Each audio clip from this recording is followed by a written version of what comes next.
Assalamualaikum kerabat dan sahabat. Bang, abang kan orang Sumatera nih. Nah, punya pengalaman mudik nggak sih? Wah banyak, dari tahun 70-an juga kita ada pengalaman tuh mudik. Pengalamannya yang pertamanya? Ya kan kita tahu bahwa buat orang Sumatera mudik nggak segampang saudara-saudara kita yang orang Jawa ya. Tinggal lewat darat, bisa naik kereta, naik mobil. Kalau kita kan nyebrang pulau. Pertama kali itu tahun 72. 72. Oh, itu umur berapa? Umur setahun. Oh, setahun. Terus gimana tuh kesannya? Nggak ada yang diingat sih. Nggak ada ingat ya? Karena waktu itu masih kecil banget. Terus mudik lagi kapan? Mudik lagi tahun 80. Tahun 80. Lo kok lama banget dari itu? Iya, karena zaman dulu kan transportasi susah. Kalau naik mobil kan perjalanannya jauh dan lama ya. Bahkan zaman dulu kalau naik mobil suka ada orang sampai jemur pakaian di jendela mobil, di jendela bus gitu. Lamanya ya. Saking lamanya. Kalau naik kapal laut itu jarak dari terminal ke kapal itu kan dermaganya jauh. Itu kita jalannya jauh, ntar bisa lihat ya fotonya. Kemudian naik tangga kapalnya. Nah kalau bawa anak dua, kata orang tua saya itu masih bisa, satu dipegang bapak, satu dipegang ibu, dan barang-barang diangkat oleh Sherpa atau porter, yang suka pakai nomor-nomor di Priok. Istilahnya Sherpa kayak di Himalaya. Nah terus tahun 73 kan lahir adik satu yang perempuan satu-satunya, dan tahun 76 lahir satu lagi. Nah itu kan susah bawa 4, masih bayi-bayi lagi. Nah tahun 80 udah gedean dikit, bisa kita mudik. Nah ini agak berkesan mudik tahun 80 ini. Kenapa berkesan? Karena kita naik kapal yang legendaris, kapal Tampomas 2. Oh, Tampomas 2. Yang kemudian... Legendaris maksudnya apa tuh? Legendaris karena kapal itu 3 bulan setelah kita naik tenggelam di Laut Masa Lembo ya, dalam perjalanan menuju ke Makassar, dan itu merupakan salah satu tragedi perhubungan laut yang terbesar di Indonesia. Oke. Itu kapal dari mana sih? Kapal itu dibeli Pelni dari Jepang. Jadi waktu dibeli itu kan di koran-koran kita baca ya, seolah-olah Pelni memberikan hadiah buat masyarakat yang bakal make tuh, masyarakat Sumatera Barat dan masyarakat Sulawesi Selatan, bahwa sekarang ada transportasi baru dari Pelni. Tapi ternyata kapal itu bukan baru, sudah beroperasi cukup lama di Jepang. Oh, itu kejadian mungkin kayak komuter lain Jakarta ya, yang udah dipakai di Jepang gitu kan. Iya, ya. Buat kita masih bagus, tapi buat di Jepang itu udah dianggap barang yang dihapus bukukan gitu. Iya, ya. Mungkin kayak gitu. Ya. Terus kesannya apa sih selama naik kapal itu? Jadi waktu kita naik kapal itu waktu pergi normal-normal aja. Jadi perjalanan sesuai standar, ketibaannya juga sesuai standar ya. Nah yang beda waktu pulang. Gimana, bisa diceritakan? Ya waktu pulang kita udah jalan 1 harian, kemudian sore-sore ya mungkin kira-kira perkiraan saya udah sekitar di perairan Lampung menuju Selat Sunda atau masih akhir Bengkulu gitu ya. Itu kapal tiba-tiba tuh kayak nggak bergerak. Kenapa? Mungkin mesinnya mati bagaimana, cuman saya lihat kan masih anak-anak ya, waktu itu umur saya masih 9 tahun, dan juga pesan ayah saya jangan pergi kemana-mana tanpa pengetahuan beliau gitu. Terus kita lihat-lihat ke belakang gitu kan, ke buritan itu air buih putaran baling-balingnya tuh kayak nggak ada gitu. Jadi kayak mesinnya berhenti gitu, tapi listrik masih nyala. Nah kita penumpang udah mulai resah gitu, ada yang nanya-nanya ke awak kapal gimana-gimana gitu ya. Terus awak kapal sih bilang nggak ada apa-apa gitu ya, semua bisa diatasi biar tenang. Nah lebih parah lagi, beberapa waktu kemudian udah malam tuh listrik mati. Malam kerasa banget ya. Jadi gelap gitu. Nah itu penumpang udah mulai panik. Udah mulai panik-panik, dan ayah saya langsung bilang, kita kebetulan waktu itu pakai kamar kelas 1 ya.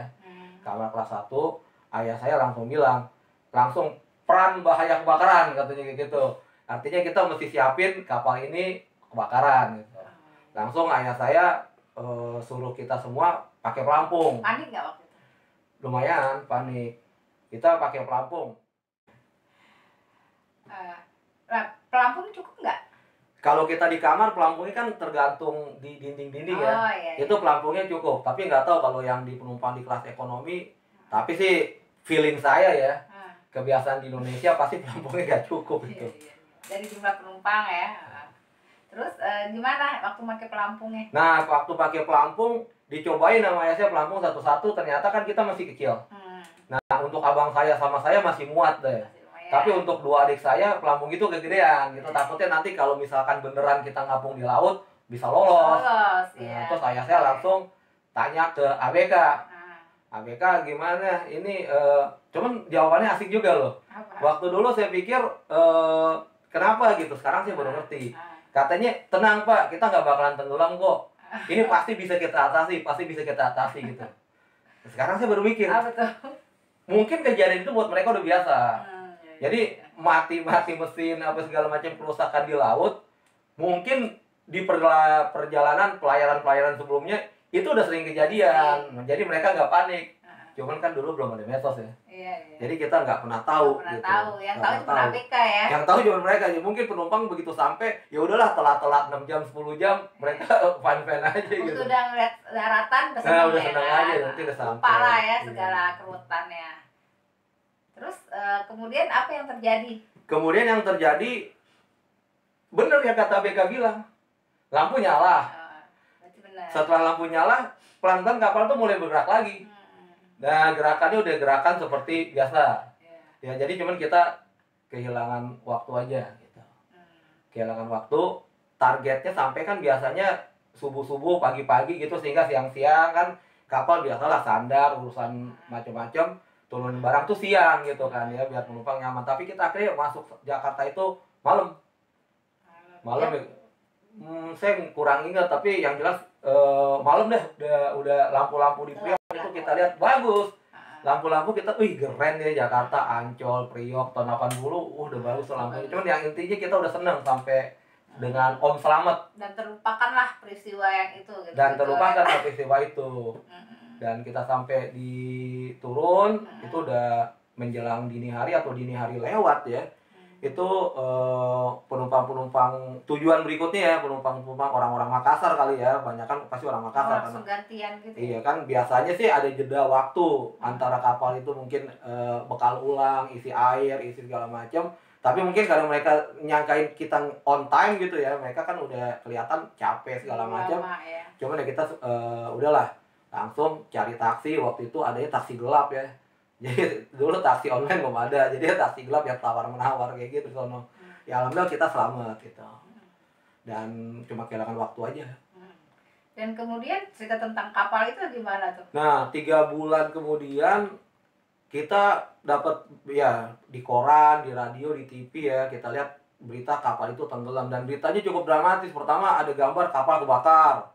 Terus koran besok kapalnya miring gitu. Oh, lama ya berproses. Kayaknya cukup lama. Jadi nggak langsung kebakar, blok tenggelam, kayaknya ada proses gitu. Kapal kebakar, ada foto-fotonya gitu. Foto yang diambil dari, kalau nggak salah ada waktu itu ada kapal tanker Pertamina juga sana, ada kapal TNI juga, pesawat TNI juga, macam-macam lah, pasti itu sudah berusaha. Cuma mungkin kondisinya beda dengan pelayaran kita ke Padang dengan pelayaran ke Makassar. Apa bedanya? Kalau kita pelayaran kita ke Padang itu kan kita menyusuri pantai barat Sumatera. Jadi sepanjang jalan itu Pulau Sumatera tuh di kejauhan masih kelihatan. Jadi kalau misalnya naudzubillah ada apa-apa, jarak kita ke Sumatera mungkin tidak terlalu jauh gitu ya. Sementara kalau kita lihat kan ke perjalanan ke Makassar, begitu udah lewatin Madura, itu nggak ketemu pulau lagi sampai Pulau Sulawesi kan Masa Lebo di situ gitu. Jadi memang gitu ya. Kondisinya di laut lepas gitu kan, mau kirim bantuan nggak mungkin dengan kapal kecil, kayak misalnya kapal gede. Dan ya itulah yang terjadi, kita bisa merasakan kepanikan dari penumpang itu gitu. Ya waktu itu memang cukup ini ya, dramatis ceritanya ya. Cukup dramatis, bahkan sampai dibikin apa gitu ya. Iya, sampai ada film. Sampai ada film Tragedi Tampo Mas 2, sampai ada sandiwara radio. Perhatian, di sini Kapten Anda Ahmad Rifai berbicara. Oh, itu kayaknya berita itu jadi legend juga. Jadi legend ya. Buat anak-anak sekolah juga pada suka itu tuh. Sampai ada kalau nggak salah ada rekaman kasetnya tuh. Ada rekaman kasetnya, sandiwara radionya juga. Sandiwara radionya nggak tahu itu 100% suara dari asli atau dari studio dicampur asli atau gimana, tapi cukup legendaris lah. Cuman ya saya sebagai yang pernah ngerasain cuman lampu mati doang dan kapal itu mogok di tengah laut, itu bisa ngerasain gitu gimana perasaan para penumpang di sana gitu ya. Paniknya. Iya. Gitu ya. Saya ingat gitu omongan ayah saya waktu lampu mati itu. Yang penting kalian harus selamat, yang penting kalian harus selamat. ayah kenapa-napa nggak masalah, yang penting kalian harus selamat. Itu terus yang ayah saya bilang gitu. Dan saya yakin pada saat pelayaran ke Makassar itu semua ayah di situ yang ikut, yang bawa istri, bawa anak, pasti melakukan hal yang sama dengan yang ayah saya bilang gitu. Pasti dia juga melakukan prinsip yang penting anak saya selamat. Tapi di tengah laut itu apa yang bisa mereka lakukan gitu? Di tengah laut di mana jarak daratan ratusan kilometer gitu, dan kapal juga ya nggak tahu juga, susah lah mendekati kapal yang lagi kebakaran gitu ya. Itulah makanya saya kebayang waktu itu kepanikan para penumpang itu di saat-saat kapal mulai, ya mungkin kalau kita lihatnya film Titanic ya, film Titanic seperti itu kejadian, tapi saya yakin kejadian yang beneran lebih mengerikan daripada itu. Apalagi zaman itu teknologi, oh ya Titanic lebih tua lagi ya. Titanic lebih tua lagi. Ya. Tapi kan Titanic filmnya baru dibuat tahun 97. Ini nggak tahu kalau dibuat filmnya yang baru ya, yang mungkin kalau kita pakai artis-artis yang ngetop sekarang. Kan ada Van der Wijk udah ada tuh. Van der Wijk udah ada. Van der Wijk ya, iya bener ya. Tenggelamnya kapal Van der Wijk. Tapi tenggelamnya kapal Van der Wijk, adegan di kapalnya kan dikit. Memang. Adegan di kapalnya dikit. Dan yang naik kapal juga cuma ceweknya doang. Cowoknya enggak. Jadi apa kesan-kesan tentang mudik itu kemudian sampai sekarang kayak masih teringat banget tuh. Iya, sampai sekarang saya masih ingat banget itu. Pertama kalau buat keluarga saya ya, itu satu-satunya pengalaman kita mudik yang full tim sekeluarga. Cuman itu. Iya. Selanjutnya setelah itu kalau kita pulang kampung itu mungkin cuman sebagian pulang sebagian enggak gitu, sebagian mudik sebagian enggak. Ya saya masih ingat itu, saya masih kecil ngelihat ikan-ikan terbang pagi-pagi gitu ya, di perairan pantai barat Sumatera ya banyak ikan terbang. Mungkin kalau kejadiannya sekarang orang kalau mudik kan banyak pilihan ya. Transportasi juga banyak, terus mungkin lebih murah ya. Iya. Kondisi sekarang jauh lebih baik lah. Daratan juga perjalanan darat juga lebih bagus ya jalannya. Kalau buat kita orang Sumatera, kalau perjalanan darat tetap hambatan utamanya ada di penyeberangan ya. Di penyeberangan kita bisa antri berjam-jam untuk naik kapal. Kalau pas lagi peak season ya. Pagi musim lebaran. Gitu. Tahun lalu kan kita mudik itu antrinya sampai Cilegon. Sampai pintu tol Cilegon itu kan beda ya antrian kalau masa lebaran sama enggak, itu jauh banget beda. Karena kalau macet di darat itu mungkin Pak Polisi bisa mengurai dengan cara belokin ke jalan alternatif segala macam bla bla bla bla. Tapi kalau macetnya nungguin kapal ya nggak ada solusi. Solusinya ya nunggu kapal datang baru datang. Udah mobil mati aja ya. Mobil mati. Ya gitulah. Harapannya gimana nih dengan mudik? Harapan kita ya transportasi terus diperbaiki khususnya yang ke arah Sumatera ya. Ya kita sudah merasakan sekarang udah ada jalan tol Trans Sumatera, itu kita sangat apresiasi ya sama pemerintah. Itu sangat menghemat waktu kita yang pengen mudik ya. Sekarang udah sampai Palembang ya. Mudah-mudahan nanti bisa lanjut terus sampai Banda Aceh. Kemudian juga ya kalau harapan kita ada jembatan di Selat Sunda sehingga buat kita tidak ya kalau di peak season tidak macet di transportasi dan lebih mudah dan lebih cepat kalau kita pulang kampung. Lebih efisien. Dan ekonomi juga akan lebih bagus lah kalau biaya logistik lebih murah kan ekonomi akan lebih bagus. Ya itulah pengalaman mudik ke Sumatera 40 tahun yang lalu, naik kapal laut yang legendaris. Yang legendarisnya karena akhirnya menjadi sebuah duka buat bangsa kita ya, yang semoga tidak terjadi lagi di kemudian hari. Terima kasih sudah menonton channel ini. Wassalamualaikum warahmatullahi wabarakatuh.